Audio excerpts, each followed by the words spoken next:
The breaking news is the Toronto Blue Jays have made a sneaky good signing by signing a pitcher that Jays fans are familiar with. We're going to break down exactly who that is and discuss what it means going forward, as this is a steal for the Toronto Blue Jays. We're also going to go over some spring training updates ahead of their first game on Saturday. But before we get into a quick reminder, if you're part of the 70% who aren't subscribed to the channel, this is the place to be for daily Jays content. So if you're enjoying it, make sure to hit that subscribe button as we're on the road to 17,000 subscribers and the big goal of 20,000 subscribers. Ladies and gentlemen, we can finally talk about some moves that the Jays made. Obviously, the big discourse over the past few days has been the Vladimir Guerrero Jr. lack of being extended. Some weird things going on with him liking, New York Yankees Instagram posts and all these weird different things, or him photoshopping a Yankee jersey.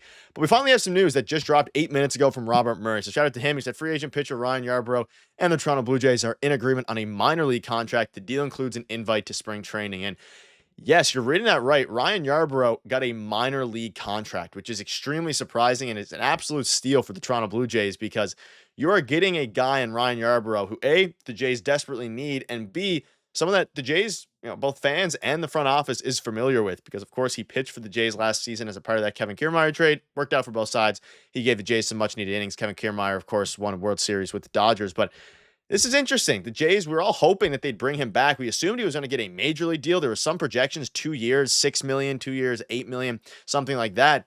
And he is getting a minor league contract, which is absolutely, it's wild to me. I'm extremely surprised about it. But fans are pretty happy about this. So let's dive into his stats a little bit, and then we, of course, go into some other things. In 12 games for the Jays last year, he put up a 2.01 ERA in 31 innings. And he's not a starter, but he's going to be, he's a lefty as well. Someone in the bullpen who the Jays desperately need. And I would bet a lot of money on the Jays probably keeping him on the MLB team to open up the season, specifically because, of course, he was great, and he's been an MLB pitcher really for his entire career. Now, he's had a couple bad years, but overall, he's been very reliable, even dating back to the rival Rays, right? And now you can think with the Dodgers, he played 32 games, 3.74 ERA in 67 innings. He pitched 100 innings last year to a 3.19 earned run average. And he's not going to be a guy who throws a ton of heat. He's not going to be a guy who is going to blow away hitters, but he's a left-handed pitcher with the Jays desperately need. They now added Amir Garrett. They have Ryan Yarbrough. And, of course, they have a few others that Brendan Little, who pitched for the Jays last year. So there's going to be some competition out of the bullpen now. And it makes the Amir Garrett signing a little bit interesting because now in spring training, starting on Saturday, you're going to have a lot of left-handed bullpen arms specifically battling for some spots. But you have to assume that Ryan Yarbrough is going to get the upper hand. He put up a 1.2 WAR last year between the Dodgers and the Jays, and he put up double the WAR in his Jays tenure as he did the Dodgers in a third of the games, basically a bit less than a third of the game. So it is very interesting. And as you start to think about what role he's going to have, and again, he's a minor league contract, which is very surprising. That's why it's a steal for the Jays. Again, there were some projections saying the Jays were going to have to pay a little bit more. Hopefully they can have him back. Some other teams who need lefties. The Jays need lefties more than anybody. That's why they signed Amir Garrett. They have Richard Lovelady. They have, of course, Brendan Little, all these different guys. You need all of these different lefties to actually battle it out in camps. That way they can have a strong left-handed. Because, Genesis Cabrera is gone. Of course, Jordan Romano, who's a righty, but one of their bullpen arms is gone. The one thing that this bullpen is missing now, because they added Jeff Hoffman, they added Nick Sandlin, they added, retained Jimmy Garcia after trading with the deadline, was a left-handed pitcher. And this is a guy who can really pitch against, lefties and righties as well to a degree for a long period of time when it comes to innings. And they do have their long reliever out of the bullpen in Yariel Rodriguez. So it's going to be interesting to see how they kind of, balance both. And we see this here. I do wonder if Ryan Yarbrough becomes the default sixth starter / swingman in the bullpen, which allows the Jays to unleash Yariel Rodriguez as a straight 1 to 2 inning leverage relief pitcher, which allows his stuff to play up. And that's another thing, because like I just mentioned, Yariel in theory was going to be the long relief pitcher out of the bullpen. But now if you have Ryan Yarbrough, who's also a long relief pitcher out of the bullpen, maybe Ryan Yarbrough is the guy who can, he started games before. He can be the sixth starter. He started games earlier on in his career, 2023, 2022, and, prior to that, didn't start a single game last year.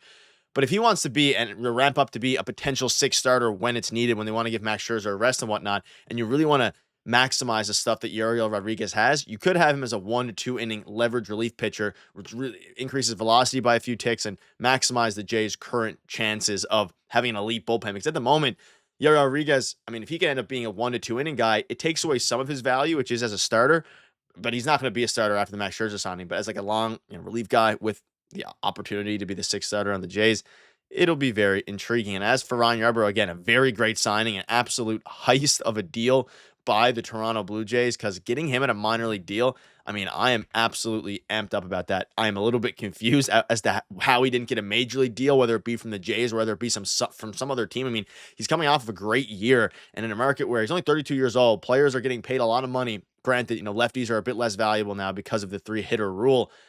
I mean, I'm very surprised that he was not able to get an MLB deal. That being said, it's a minor league deal, invite to spring training. I'm not going to almost guarantee it because you never know what could happen. Because they also have Amir Garrett, who's in theory an MLB caliber pitcher as well.